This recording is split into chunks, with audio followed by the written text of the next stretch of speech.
like my comedy. A lot of white people don't like my comedy. A lot of white people say this to me. Hey, Aamer. Hey. You get on stage, you make your jokes about white people. You say white people this, white people that. What if I did something like that, huh? What if I got on stage and I said, yeah, black people are like this, Muslims are like that.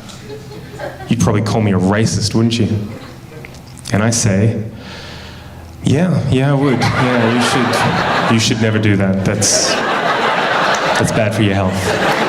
They're like, well, you do that, Aamer. You do that. You get on stage.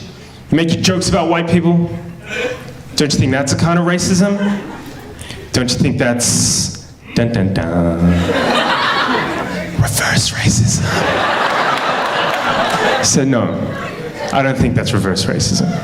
Not because I think reverse racism doesn't exist, right? If you ask some black and brown people, they'll tell you flat out, there is no such thing as reverse racism. I don't agree with that. I think there is such a thing as reverse racism. And I could be a reverse racist if I wanted to. All I would need would be a time machine, right? And what I'd do is I'd get in my time machine, I'd go back in time to before Europe colonized the world, right?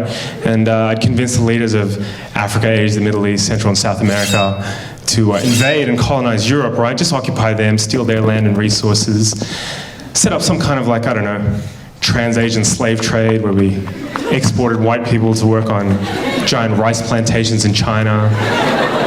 Just ruin Europe over the course of a couple of centuries so all their descendants would want to migrate out and live in the places where black and brown people come from. But of course, in that time, I'd make sure I set up systems that privilege black and brown people at every conceivable social, political, and economic opportunity.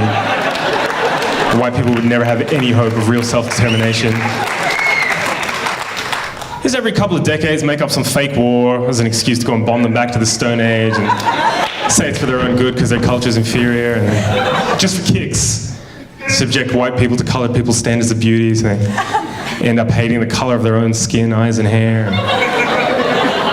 If, after hundreds and hundreds and hundreds of years of that, I got on stage at a comedy show and said, hey, what's the deal with white people?